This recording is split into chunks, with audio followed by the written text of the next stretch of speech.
All right, welcome to Chapter 7, Section 6, called Slope and Similar Triangles. This is for Math 8. So a couple things you'll see on your screen here. The first thing should be a due date. You don't see it on my teacher preview here, but you'll see it on your student screen. The second thing is the a number of attempts. There is always unlimited attempts on homework, tests, and quizzes, so you can come in and try them as many times as you would like. A number of questions just lets us know how many questions there are on this assignment. Grading policies, best score, so whichever attempt is the best one is the one you keep. Partial credits enabled, so usually if we have more than one question, if you only answer, one of so many correct, you get credit for that one question. In this case, you're going to have to answer the one question to get any credit at all. Down here it says, please remember, once you start the homework, you must finish it before you can work on anything else. That means when we click start, down here in the bottom right corner, you'll see the submit assignment button. You always want to click this button when you're ready to leave the screen, whether or not you finish this problem. So don't just close the tab or close your computer. Make sure that you click the submit assignment button. Number one, Alex will assume you want to leave this attempt open, and it'll lock you out of all of your other assignments, just like that front screen said. Remember, you have unlimited attempts. There's no reason to leave this attempt open. It doesn't save information on the screen here. So normally you have more than one question. That doesn't happen very often. So unless you have a green check mark on here, it's not going to save information. So definitely, if you've started this problem, finish it and click the check mark and then submit so that you get credit for this one. So this one's a little unique because there's only one question. So remember, if I start typing things in here and then I leave, it's not going to save this bit in here. It only saves my progress for entire problems. All right. The other big one for clicking that button is that it puts it in the grade book, so your teacher can see what you've been working on. Up to the point you click submit assignment, your account's basically paused or frozen on that assignment. We can't see what you've been working on. All right, on the side here, as always, we have explanation, example, and message center. Explanation tells us we're going to lose our question attempt because it's going to give us the answers to this question. It's not going to give us the answers and let us come type them in. Example will give you an example of something very similar to what you're looking at on your screen and show you exactly what it is they want you to do and how to complete all of the questions. Once you're happy with that, you can close it. You can open another example if you'd like to see another one. Message Center is there also, so you can send a message to your teacher. It attaches a picture of this assignment so we know where to come help you. All right, let's go ahead and do this one problem here. So we're looking at what we call slope triangles. So we're going to compare the slopes of both of these triangles. And slope, which we can see down here, we have run and rise and give, and then give the slope for the triangle ABC and DEF. So we're throwing these words out, run and rise, because slope equals rise over run. And that's when we're talking about a coordinate grid, right? Rise means that we're going up or down. Run means that we're going right or left, and it's a direction system. I've gone over coordinate grids quite a bit on my videos. Remember, it's just directions. How do I get from one place to another? That's all we're talking about. And we're pretending, like these squares are houses. It's not polite to walk through people's houses. So I know that this diagonal kind of does. But when we're doing rise and run, we're using the streets here, okay? Which are the grid lines. So we're actually staying out of the diagonal as much as we can there. Because we'd have to be walking through the squares, which I like to pretend those are people's houses, just to keep in mind that wouldn't be how we get somewhere, right? That'd be very weird to walk through everyone's houses to get from one point of town to the other. All right, let's go ahead and fill some of these pieces in. So we're going to find the run. So we're going to focus on ABC first. So we have A, B, C. So on here, if we want to know the run, we're asking, remember that's right or left. So I'm going to say for BC, what's the run?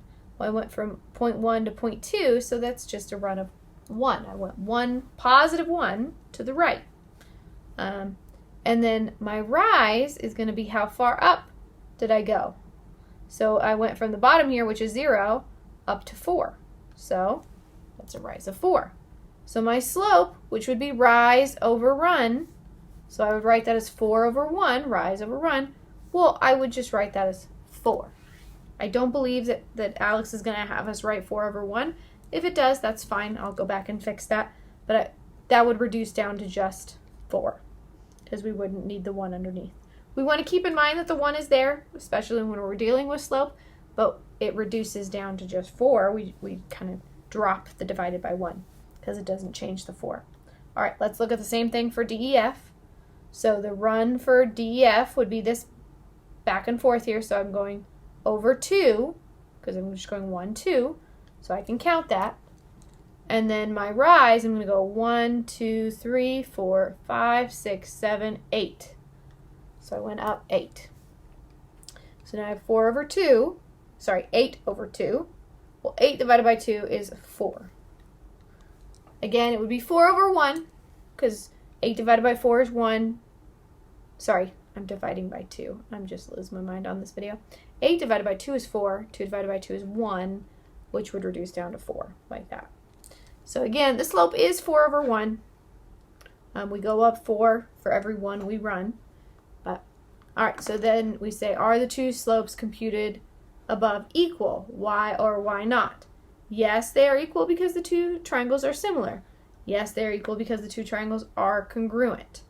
So slope triangles are not always congruent. They could be, but they're not always going to be congruent. So the main thing with slope triangles, which is what we've been dealing with for a couple sections now, is they are right triangles. And right triangles, as long as they have one other angle congruent to them, then they will be congruent. And we use angle to do that. Well, if they have the same slope on them, and this is kind of a little bit more advanced, I think, for 8th grade, but if they have the same slope, it means that the angles are the same. Either the bottom angles or even the top angles are the same because they're off the same line for this one. So it's the same angle coming down here for both of these. So we would have angle, angle, angle, angle, something like that. So they would definitely be similar, not congruent. Down here we say, no, they are not equal because similar triangles have different sizes. Well, that's true. Similar triangles do have different sizes. That's what makes them similar. They just need to be the same shape triangle. So that's not entirely, that's not false here. They have different sizes, but that's not the reason we would have no here. Or no, they are not equal because the larger triangle, because the larger the triangle, the smaller the slope. Well, that wouldn't be true. Remember, those angles don't change as we dilate it. And I showed this on my last video, so I'll show you again here. If I draw a triangle like this, and I can do this with any triangle I want. So there's a triangle, and I'm going to lasso this guy real quick, just meaning I'm going to cut it out.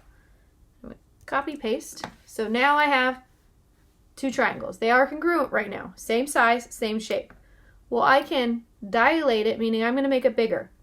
So I'm just making all the sides, the entire thing got bigger by, it was 164%. I can see that down at the bottom.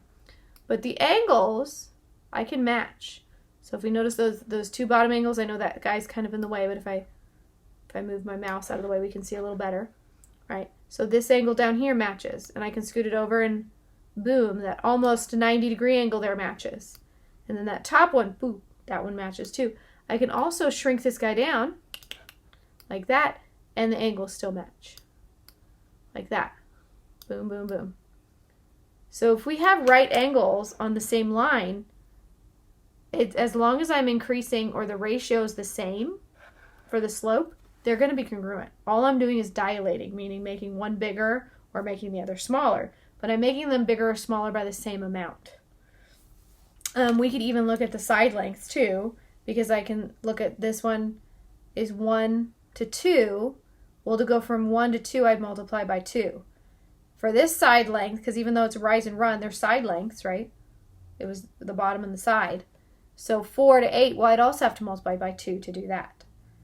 So the sides are corresponding to each other, and they're having increased by the same amount, or multiplied or divided by the same amount. So just kind of fun things. But I like this little visual. I think this is super cool because it definitely helps kind of visualize that idea that the angles don't change as you make that triangle bigger or smaller. And I can definitely make this triangle itty bitty. I could make it huge like this. It doesn't matter. The angles stay the same. Isn't that so weird? I always think that's really cool to see. It's one of those things in math that it tends to blow everybody's minds when I do that in class. Like, what? That should not be a thing. It's definitely a thing. It's very cool. So math can be fun, right? All right, let's go ahead and answer this question. Let's go ahead and check it. We should be good to go. Yay! All right, well, that was section 6. I don't remember if we have, let's see, we do have more sections. So I will see you in section 7.